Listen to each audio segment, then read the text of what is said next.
दर्शक हो, नमस्कार. वेधकमध्ये स्वागत आहे. मी प्रशांत आराध्य. एक राजकीय घडामोड अशी आहे, की नगर परिषद निवडणुकीची बिगुल आता कधीही वाजू शकतात.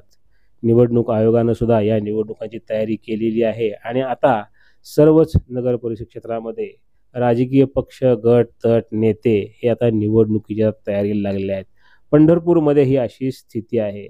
पंढरपूर नगर परिषदेत गेल्या अनेक वर्षापासून माजी आमदार प्रशांत परिचारक यांची सत्ता आहे.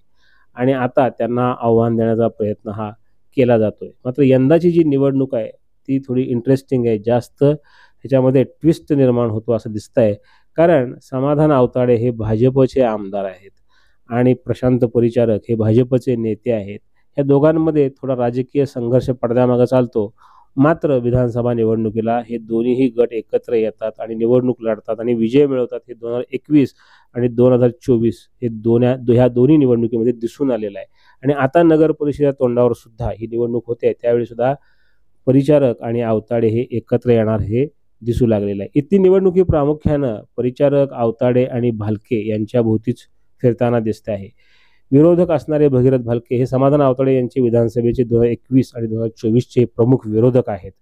2024च्या निवडणुकीमध्ये भगीरथ भालके यांना पडलेली मतं ही लक्षणीय आहेत. 1,16,733 मतं त्यांना पंढरपूर मंगळवेढा विधानसभा मतदारसंघात मिळाली आणि समाधान आवताडे यांना 1,25,163 मतं मिळाली होती. आवताडे हे विजयी झाले असले तरी भगीरथ भालके यांची मतं ही लक्षणीय आहेत. तर दुसरीकडे 2021च्या निवडणुकीत सुद्धा भगीरथ भालके यांनी 1,05,717 मतं मिळवली आणि समाधान आवताडे यांना 1,09,450 मतं. थोडक्या मतांनी भगीरथ भालके यांचा पराभव झाला होता. 2009, 2014 आणि 2019 या 3 सलग विधानसभांच्या निवडणुकांमध्ये स्वर्गीय भारतनाना भालके हे पंढरपूरचे आमदार होते.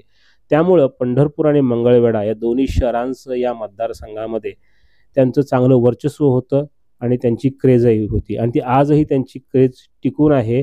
हे ह्या 2 विधानसभा म्हणजे 21 आणि 24च्या विधानसभा निवडणुकीसुद्धा दिसून आलेलं आहे. त्यांचे चिरंजीव भगीरथ भालके यांना मोठ्या प्रमाणात मतदान आजही या मतदारसंघातून मिळत आहे. त्यामुळे येणाऱ्या आताच्या नगर परिषद निवडणुकीमध्ये भगीरथ भालके यांची भूमिका ही महत्त्वाची ठरणार आहे. हे पाहता इथली निवडणूक ही परिचारक भालके आणि आवताडे यांच्या भोवती फिरताना दिसते आहे. समाधान आवताडे यांचं पंढरपूर भागात जे त्यांना मतदान मिळतं ते साहजिकच माजी आमदार प्रशांत परिचारक यांचं हे वर्चस्व या शहरावर आहे, त्यामुळे त्यांना हे मतदान मिळतं. त्यामुळे नगर परिषद निवडणुकीमध्ये आवताडे आणि परिचारक हे एकत्र असणार हे निश्चित आहे आणि त्यांचे नेते देवेंद्र फडणवीस हेच राज्याचे मुख्यमंत्री आहेत. त्यामुळं साहजिकच भारतीय जनता पक्ष हा या नेत्यांना एकत्र आणूनच ह्या निवडणुका लढवणार हे निश्चित आहे. अशा स्थितीमध्ये जे अन्य विरोधक आहेत त्यांना पंढरपूर नगर परिषदेमध्ये लढण्याकरता खूप धडपड करावी लागत आहे. माढ्याचे आमदार अभिजित आबा पाटील जे खरं तर पंढरपूरचेच आहेत, मात्र 2024च्या विधानसभा निवडणुकीत त्यांनी माढा मतदारसंघातून निवडणूक लढवली. पंढरपूरची 42 गावं ही माढ्याला जोडली आहेत आणि या जोरावर ते जिथं आमदार म्हणून विजयी झालेले आहेत. जरी ते माढ्याचे आमदार असले तरी त्यांचं लक्ष हे पंढरपूर विधानसभा मतदारसंघात जास्त आहे. कधी ते समाधान आवताडे यांच्याकडे मैत्रीचा हात करतात तर कधी ते पंढरपूरच्या राजकारणामध्ये जास्त लक्ष घालतात. आता नगर परिषद निवडणुकीच्या निमित्ताने त्यांनी तातडीनं बैठका घेण्यास सुरुवात केली आहे. मनसे नेते दिलीप धोत्रे, नागेश भोसले यांच्यासह अन्य नेत्यांना घेऊन त्यांनी कालच पंढरपूर विश्रामगृहामध्ये बैठक घेतली आणि या निवडणुकी संदर्भामध्ये चाचपणी सुरू केलेली आहे उमेदवारांची. दरम्यान या निवडणुकीचा जर विचार केला पंढरपूर नगर परिषदेचा तर इथं आवताडे, भालके आणि परिचारक ह्या गटांच्या भूमिका ह्या जास्त महत्त्वपूर्ण ठरणार. त्यामुळे त्यांच्याकडं सर्वाधिक जास्त ओढा हा इच्छुक उमेदवारांचा आहे हे मात्र निश्चित आहे.